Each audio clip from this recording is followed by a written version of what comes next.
नमस्कार दोस्तों, कैसे हैं आप सभी लोग।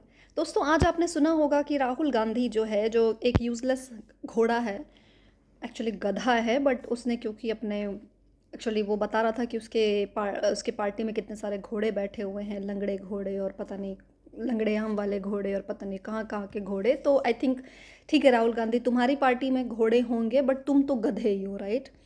उन बेचारे जो तुम्हारी पार्टी के जो घोड़े हैं, जो तेज चलने वाले घोड़े हैं, जो बेचारे लंगड़े घोड़े हैं, उन बेचारों को रूल एक गधा कर रहा है। तो बदकिस्मती है उन उन घोड़ों की, मैं क्या बताऊं। Well, coming back to topic, कि वो बंदा आज बोला उसने कि नरेंद्र सरेंडर, क्यों किया तुमने नरेंद्र सरेंडर। यार, कांग्रेस पार्टी जो है भारत की, मतलब तुमको लाज शर्म नाम की कोई चीज़ अगर है तो बता दो यार। मतलब है नहीं है, खैर पता चल रहा है। राहुल गांधी, तुम अपना इतिहास जा करके, अपनी परिवार का जो है इतिहास जा करके देखो। सरनेम तक तो साले हाईजैक करके बैठे हुए हो तुम लोग हैं। खुद का सरनेम, मतलब तुम सोचो, तुम्हारी जो बहन के बच्चे हैं वो भी गांधी सरनेम वाड्रा वाड्रा गांधी लगाने जा रहे हैं, तुम्हारे बहन के बच्चे, राइट। तुम लोग जो हाईजैकिंग कर रहे हो गांधी सरनेम की, try to milk that old died man. बहुत अच्छे कर्म नहीं है उसके, बट तुम लोग जो मिल्क कर रहे हो उसके सरनेम को आज तक। और तुम बता रहे हो कि भाजपा के लोगों का इतिहास है माफ़ी मांगने का। तुम कटाक्ष जो कर रहे थे, तुम किस पे कटाक्ष कर रहे थे? हाँ, किस पे कटाक्ष करने की कोशिश कर रहे थे कि इनका तो इतिहास है माफ़ी मांगने का। अच्छा, और तुम्हारे लोगों का क्या है? योर्स ओबीडियंट गांधी नहीं लिखा करता था, मोहनदास करमचंद गांधी, जब वो ब्रिटिश को लेटर लिखा करता था तो वो कभी नहीं लिखा करता था yours obedient, yours servant. Nehru Nehru ने तो कभी लिखा ही नहीं। काला पानी की सज़ा तो नेहरू एंड गांधी ही काट रहे थे। आगा खान पैलेस में तो मुझे लगता है कि पता नहीं, लाल बहादुर शास्त्री शायद बैठे हुए थे आगा खान पैलेस में, बिकॉज जो तुम्हारा काला पानी जो अंडमान में है उसकी सज़ा तो नेहरू जी को रखा गया था वहाँ। 25 + 25 × 25 50 साल की सज़ा जो थी वो नेहरू, तुम्हारे जो परनाना है, उसको रखा गया था। आई गेस काला पानी की सज़ा दी गई थी उसको, कोल्हू के बैल से जैसे तेल निकलवाया जाता वैसे तुम्हारे नेहरू से निकलवाया जा रहा था, है ना। उसका इतिहास है, राइट। आई बिलीव उसका इतिहास है जब निकालने का, तो वो माफ़ी मांगने, तो इसीलिए तो माफ़ी मांग लो ना। इतना कोल्हू के बैल के जैसा तेल निकलवा रहे थे नेहरू से, तो नेहरू बेचारे कहे होंगे कि अरे नहीं नहीं, अब तो मैं योर ऑबिडियंट लिख देता हूँ, वरना कहाँ इतिहास है तुम्हारे यहाँ। ठीक है। जीप घोटाले से लेकर के कितने घोटाले, मतलब स्टार्टिंग जब देश आज़ाद नहीं हुआ तब से के लेकर के आज तक के घोटाले तुम्हारी पार्टी के लोग करते हैं टिल डेट। यंग जो ये नेशनल हराल्ड केस है उसमें तुम खुद आजकल बेल में जो घूम रहे हो, किसका है वो? सरेंडर नहीं है वो तुम लोगों का। चीन से एमओयू साइन करके बैठे हुए हो तुम लोग, जो आज तक पब्लिकली नहीं किया गया। तुम्हारे तुम्हारे पार्टी का एक प्राइम मिनिस्टर 1966 में ताशकंद में जा कर के वहाँ पे उसकी मृत्यु हो जाती है, उसकी फाइल आज तक डिक्लासिफाई नहीं हुई है। तुम लोगों एक प्रधान, तुम्हारे पार्टी का एक प्रधानमंत्री जिसकी हत्या विदेश में हो जाती है, उसकी मतलब उसका पोस्टमार्टम रिपोर्ट तक अवेलेबल नहीं है उसके परिवार वालों के लिए, भारत की जनता के लिए आज। और तुम लोग सरेंडर नहीं हुए थे उस टाइम पे। जिसके भी, चाहे अमेरिका से सरेंडर हुए थे, चाहे जिससे भी तुम्हारी पार्टी सरेंडर नहीं हुई थी उस टाइम पे। तुम इंदिरा गांधी का एग्जाम्पल जो 1971 का दे रहे हो, मुझे ये जानना है कि 2008 में क्यों नहीं एग्जाम्पल आता इंदिरा गांधी का। 1993 में जब बॉम्बे टेरर अटैक होता है, उसके बाद 1996 में पाकिस्तान को मोस्ट फेवर्ड नेशन का टैग देने वाले तुम लोग बता रहे हो कि नरेंद्र मोदी सरेंडर कर रहा है। नरेंद्र मोदी एटलीस्ट जब से मोदी गवर्नमेंट आई है कम से कम रेस्पॉन्स तो दे रही है पाकिस्तान जैसे लोगों को। अगर भाजपा की सरकार, आई एम श्योर, अगर स्टार्टिंग से होती तो वो इंडस वाटर ट्रीटी नहीं साइन कर रही होती बिना अपना पीओके लिए हुए।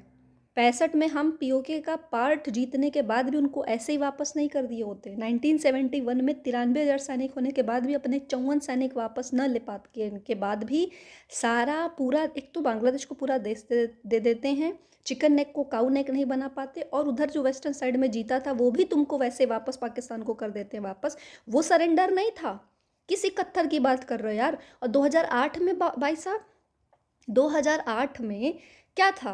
जब हुआ बॉम्बे टेरर अटैक, जब 10 टेररिस्ट पाकिस्तान से घुस गए थे आपके देश में, दिन 175 लोगों की जब हत्या दिन दहाड़े करी थी उन टेररिस्टों ने, तो मैं ये जानना चाहती हूँ तब नहीं हुई थी? तब कहाँ गया था आपका कांग्रेस पार्टी? तब क्यों सरेंडर कर दिया था पाकिस्तान के लिए?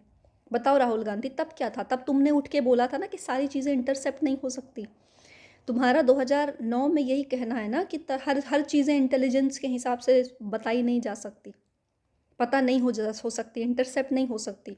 गोद में ही तो बैठे थे ना तुम चाइना के उस टाइम पे, गोद में ही बैठे थे ना पाकिस्तान के टाइम पे, उस पाकिस्तान की गोद में उस टाइम पे। एक तो तुम लोगों से नहीं हुआ, 71 क्यों उठा के ला रहे हो? 2008 में किसकी सरकार थी, उसकी भी बात करो ना। और तुम कास्ट सेंसस पे क्या बोल रहे हो यार? इंदिरा गांधी का नारा था, न जात पे न पात पे, वोट पड़ेगा हाथ पे। ये इंदिरा गांधी का नारा था, राइट? तुम क्या बात कर रहे हो? तुम्हारा तो जात पात में विश्वास नहीं था 2011 तक। आज तुम कास्ट सेंसस लेके नाच रहे हो क्योंकि तुमको दिख रहा है कि अरे हिंदू बट नहीं रहा है तो कैसे बांट दे उनको, इसीलिए ना। तुम कास्ट सेंसस की बात करके हिंदुओं को बांटना चाहते हो, और तुम बोल रहे हो नरेंद्र मोदी सरेंडर हो गया। तुम नरेंद्र मोदी को जब क्रेडिट ही नहीं दे रहे हो जीतने का, या जब जीतने का क्रेडिट नरेंद्र मोदी का नहीं है, तो फिर कैसे ये क्रेडिट तुम्हारा सरेंडर करने का नरेंद्र मोदी को दे रहे हो तुम? आखिर हमारी सेना जो है वो शौर्य और वीरता से लड़ी है, राइट? तुम जैसे पार्टी के लोग, कांग्रेस पार्टी हमेशा से देशद्रोही पार्टी रही है। यह पार्टी हमेशा से भारतीय सैनिकों के खिलाफ और भारत के खिलाफ प्रोपोगंडा करती रही है। तुम जो ये विदेशों में जा कर के जो उनकी कैंटीनों में बैठ के ये बातें बोला करते हो कि अमेरिका और यूरोप जो है वो हमारे यहाँ के डेमोक्रेसी की तरफ देख क्यों नहीं रहा है, तब सरेंडर नहीं होता राहुल गांधी। कौन बोल रहा होता है? वो तुम्हारा क्लोन बोल रहा होता है क्या, जो जा कर के विदेश में तुम जा कर के अपने ही भारत की बुराइयां करके आते हो? मुझे एक चीज़ नहीं समझ आ रही है, and how politicians are able to do that, और ये बहुत नॉर्म हो चुका है अब। इन्हीं की पार्टी के लोग विदेश में जा कर के ये बातें बोल रहे हैं कि यूनिटी इन डाइवर्सिटी इज़ भारतीय लैंग्वेज, और इंडिया में आकर के ये कन्नड़ा तमिलनाडु इसके नाम पे लड़ाई कर रहे होते हैं। बाहर में अपोजिशन पार्टी की पूरी डेलीगेशन जा कर के बता रही है कि हमने कितनी शौर्यता वीरता से जा कर के यू नो ऑपरेशन सिंदूर को कंडक्ट करा है और उसको कैसे अच्छे से एकदम किया है। और ये देश के अंदर बैठ करके बता रहे हैं कि इट्स अ फेल्योर, कितने रफाल मार गिराए, नरेंद्र ने सरेंडर कर दिया, इस तरीके की भाषा चल रही। कैसे ये पॉलिटिशियंस ऐसी बातें कर पाते? सोशल मीडिया का ज़माना है बॉस, तुम जो बोल रहे हो पूरे जगह विजिबल है। कैसे तुम्हारे ही पार्टी का शशि थरूर बाहर में जा करके बोल रहा है, तुम्हारी पार्टी के 4 लोग या तुम्हारी इंडी पार्टी के बहुत सारे लोग विदेश में जा करके यही कन्विंस करने गए हुए हैं, राइट, कि operation Sindoor is a success. कैसे तुम लोग देश के अंदर एकदम उल्टी बातें बोल रहे हो in the time of social media? Social media के ज़माने में आप एक बार देश के अंदर कुछ बोल रहे हो, विदेश में जाके कुछ बोल रहे हो, लेकिन पार्टी तो तुम्हारी सेम है यार। आप राजनीति करो, बट जब देश के यूनिटी की बात आए तब तो इस तरीके की ओछी राजनीति मत करो। और पनिश होना चाहिए अगर ये पार्टी कितना अपने आप को प्रूव करेगी कि वो भारत के देशद्रोही हैं, भारत के खिलाफ में, मुझे नहीं लगता। लोगों को और कितना सोचना है, और कितना प्रमाण राहुल गांधी उठा के देता रहेगा हम लोगों को कि ये चाहते हैं कि भारत बढ़ जाए। ये जो India bleeding by thousand cut का नैरेटिव है, उसको अगर नेहरू सपोर्ट नहीं करता तो 1960s में इंडस वाटर ट्रीटी क्यों साइन करता? कोई क्यों नहीं बताता कि मोहनदास करमचंद्र गांधी उस मोमेंट पे आमरण अनशन कर रहा था पाकिस्तान को 55 करोड़ देने के लिए, जब पाकिस्तान के आक्रांता लोग, पाकिस्तान के कबायली के लोग कश्मीर पे अटैक कर चुके थे, वो श्रीनगर तक पहुंचने वाले थे। वो वहाँ की बेटियों के साथ क्या कर रहे थे, क्या दुष्कर्म कर रहे थे, वह स्थिति जानने के बाद भी करमचंद्र गांधी दिल्ली में आमरण अनशन कर रहा था इस बात के लिए कि पाकिस्तान को 55 करोड़ दो। यही बीच कश्मीर के युद्ध में यही नेहरू यूएन में चला जाता है, बिना पूरा वॉर ख़त्म किए हुए। आज तक उसको हम झेल रहे हैं। वो सरेंडर नहीं था राहुल गांधी? तुम बताओ इस बात को, तुम जवाब दो इस बात का। जब तुम सरेंडर का इतिहास बता रहे हो भाजपा वालों का, तो तुम अपने अपने पहले बपाउती अपने फैमिली के लोगों का पहले इतिहास दो कि क्या वह सरेंडर नहीं था? 1962 में चाइना से वॉर लूज़ करते हो। यूएन सिक्योरिटी काउंसिल में जब हम जब चाइना से पहले आज़ाद होते हैं तो यूएन सिक्योरिटी काउंसिल में हमारा प्लेस क्यों नहीं है? एडवीना के साथ, माउंटबेटन के साथ उठना बैठना था। नेहरू विदेश में पढ़े हुए थे, रमन करमचंद्र गांधी विदेश में पढ़े हुए थे। इतने इतने विदेशी संबंध होने के बाद भी यूएन सिक्योरिटी काउंसिल में परमानेंट सीट चाइना की क्यों हुई, हमारी क्यों नहीं हुई? उस टाइम किसने सरेंडर किया था? राहुल गांधी, जवाब दो तुम इस बात का। बताओ, क्यों ना आदमी उखेड़े जो पुरानी बातें हैं, गड़े मुर्दे क्यों ना उखाड़े आदमी। 62 में कैसे वॉर हार गए हम? तिब्बत को जब चाइना कब्जा कर रहा था, नेहरू ने क्यों समर्थन दिया उस बात का? क्यों सरेंडर किया चाइना को? दो दो बार, एक बार नहीं, दो दो बार चाइना को सरेंडर, तीन तीन बार मैं तो कहूँगी। यूएन सिक्योरिटी काउंसिल के टाइम पे चाइना को सरेंडर, और आपका तिब्बत के टाइम पे चाइना को सरेंडर। तीसरी बार जब 62 में हार गए हम, ज़मीन दे देना अक्साई चीन की पूरी, वो सरेंडर। क्यों क्यों सरेंडर किया नेहरू ने? लाल बहादुर शास्त्री की ताशकंद में जिस तरीके से मृत्यु होती है, उसके बाद किसको सरेंडर कर रहे थे? जो उनकी जो पोस्टमार्टम रिपोर्ट थी उसको सार्वजनिक आज तक नहीं किया गया है। आप बताओ किससे कर रहे? 71 में 93,007 हमारे पास सैनिक होने के बाद भी इंदिरा गांधी अपने 54 लोग वापस क्यों नहीं लेके आ पाई, और पीओके क्यों नहीं सेटल कर पाई? बताओ, क्यों सरेंडर किया इंदिरा गांधी ने?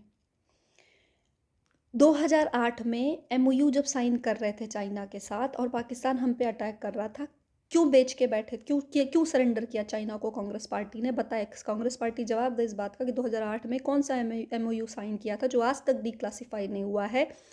क्या बेचा था तुमने देश के? कौन सी प्रॉपर्टी बेची थी? क्या सरेंडर किया था राहुल गांधी? जवाब दो इन सब बातों का, आंसर दो। सरेंडर करते हो तुम लोग, देशद्रोही हो तुम लोग, इतना ही कहा जा सकता है। मुझे तो शर्म आती है ऐसी पार्टी हम लोगों को, हम भारत के लोगों को 60-70 साल से रूल कर रही थी, हम लोग झेल रहे थे ऐसी पार्टी के लोगों को। मुझे लज्जा आती है इस बात से कि हम लोग झेल रहे थे ऐसी पार्टी को। मुझे लगता है हम भारतीय लोगों को कांग्रेस पार्टी का अस्तित्व रहे ही ना, पॉलिटिकल अस्तित्व ही ना रहे, उसके लिए काम करना चाहिए। ये पार्टी का आइडियोलॉजी सिर्फ भारत से देशद्रोह है, उसके अलावा और कोई आइडियोलॉजी नहीं है इस पार्टी की। यह पार्टी हर बार प्रूफ करती रही है इस बात को। दैट्स ऑल दोस्तों, मिलते हैं मेरे अगले वीडियो में। जय हिंद, जय भारत।